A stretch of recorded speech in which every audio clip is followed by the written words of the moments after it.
আসসালামু আলাইকুম প্রিয় শিক্ষার্থী বন্ধুরা, এখন আমরা একটি প্রবাবিলিটির অঙ্ক করব। সেটা হচ্ছে probability of A intersection B equal to 1/3 এবং probability of A union B equal to 5/6। Probability of A equal to 1/2 হলে প্রবাবিলিটি অফ বি এবং প্রবাবিলিটি অফ বি প্রাইম বা বি এর উপর পাওয়ার সি এর মান কত। তো আমরা জানি probability of A union B equal to probability of A plus probability of B minus probability of A intersection B অবিচ্ছিন্ন ঘটনার ক্ষেত্রে।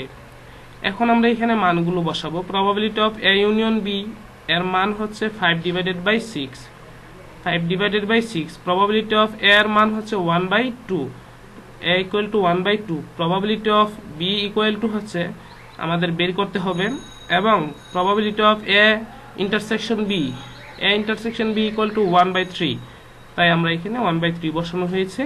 Probability of B equal to তাহলে কি হবে, হাফ ওই পাশে চলে গিয়ে মাইনাস হবে এবং 1/3 ওই পাশে গিয়ে প্লাস হবে। তাহলে আমরা লিখতে পারি ঠিক এভাবে 5/6 মাইনাস 1/2 প্লাস 1/3। এবার এটাকে লসাগু করলে আমাদের নিচে দাঁড়াবে 6 এবং ক্যালকুলেশন করলে আসবে 4 উপরে, অর্থাৎ কাটাকাটি করলে আসবে 2/3। এটাই হচ্ছে আমাদের প্রবাবিলিটি অফ বি এর মান। এবার দ্বিতীয় অংশে আসি, যে সেখানে বলা হচ্ছে প্রবাবিলিটি অফ সি প্রাইমের মান বের করো। তো প্রবাবিলিটি অফ বি প্রাইমের মান বের করো। প্রবাবিলিটি অফ বি প্রাইমের মান বের করার জন্য আমরা জানি যে প্রবাবিলিটি অফ বি প্রাইম বা সি থাকবে সেটা সমান সমান 1 মাইনাস প্রবাবিলিটি অফ বি। এখানে 1 মাইনাস প্রবাবিলিটি অফ বি এর মান আমরা পেয়েছি 2/3। এটা এখানে লিখে সমাধান করলে আসবে 1/3।